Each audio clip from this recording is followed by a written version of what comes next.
Au cœur de l'actuel département de la Seine-Saint-Denis, la ville de Montreuil abrite un patrimoine exceptionnel, les murs à pêche.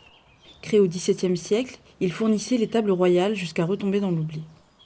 C'était sans compter sur l'association des murs à pêche, créée en 1994, dans la préoccupation et la préservation de ce patrimoine. Dès le début de la période industrielle, la ville de Paris utilisa ce lieu comme décharge de ses déchets organiques. Ces déchets contenaient de nombreux polluants qui, accumulés dans les sols, rendent aujourd'hui toute culture impropre à la consommation. L'association des murs à pêche est aujourd'hui présidée par Pascal Mage. On s'est rendu compte de la pollution. On avait une parcelle et ça ne poussait pas bien. Alors on s'est dit, il y a un souci. Il y a un souci et on cherchait les hydrocarbures. On s'est dit, il y a peut-être un problème d'hydrocarbures. En fait, en cherchant les hydrocarbures, on est tombé sur le plomb. Plomb, cadmium, cuivre et zinc. Et là, on s'est dit, est-ce que c'est un cas isolé ou est-ce que c'est une constante? Et alors on a fait 9 autres analyses sur l'ensemble du site. Et non, c'est bien une constante. Aujourd'hui, les préconisations faites par le ministère de l'Agriculture, c'est de ne pas consommer de salade par exemple, mais ils disent qu'on peut consommer des fruits, bien que le plomb va quand même dans ces fruits, de façon moindre, va dans ces fruits de façon moindre. Travailler donc sur une dépollution à long terme, alors on appelle ça je crois la phytoremédiation, donc on va planter des plantes qui vont purger, entre guillemets, le sol sur un long temps, mais comme ça, dans 30 ans, dans 20 ans, on pourra à nouveau planter de la salade et manger de la salade sur les murs à pêche ou autre chose. Donc on va partir là-dessus, c'est une expérimentation. Donc il faut analyser, il faut vérifier, et donc là on a de la chance parce qu'on est tombé sur des gens compétents, intéressés, avec lesquels on va lancer une procédure.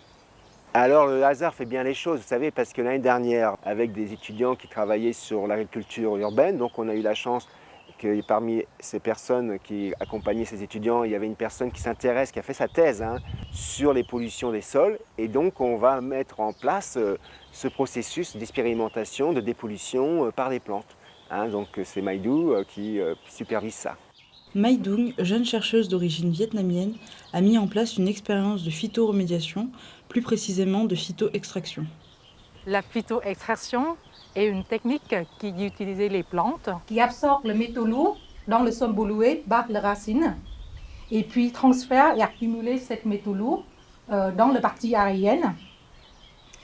Et cette partie est récontable en fait. Et les métaux lourds sont ensuite récupérés par l'incinération des plantes. En fait, ça dépend quel type de métaux lourds dans le sol on va trouver et quelle plante qui peut absorber tel métaux lourd. C'est la première chose. On a découvert 400 espèces en général pour la phytoextraction. Et en fait, les plantes, on dit les plantes hyperaccumulatrices. Ça veut dire que cette plante est capable d'absorber le métaux lourd avec une quantité importante. Donc pour le plomb, je travaillais plutôt avec le Lantana camara. C'est une plante arbuste d'origine tropicale qui, on a découvert en 2004 qui peut absorber le métaux lourd, c'est le plomb et le cadmium, avec une quantité très importante dans le sol.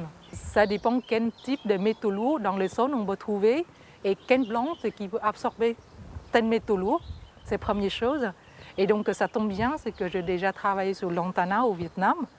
Cette plante est capable d'absorber le plomb et le cadmium. Donc ça, exactement les pollués, on peut trouver dans les bouillons, on peut trouver dans le sol à mur à pêche. Le résultat entendu, je pense en premier temps, d'abord il faut que les plantes qui adaptent sur cette zone. Donc je ne sais pas si le plant qui peut développer sur le sol ou pas, le premier résultat que je voulais noter. Et deuxième résultat, je pense que dans un an, peut-être il peut absorber, on peut trouver une quantité de plomb importante dans la plante dans un an plus tard. Parce que phytoextraction, c'est une méthode qui est assez longue, mais c'est très vert et très écologique, on a toujours le choix. On espère que ça va fonctionner, que grâce à cette méthode, on puisse purger le sol, même si c'est sur 30 ans. Même si nous, on est patients, ce site est là depuis le XVIIe siècle. On espère qu'il va perdurer bien au-delà de nous et que justement, on pourra à nouveau croquer dans les pêches en toute confiance et qu'on pourra manger des salades sur les murs à pêche.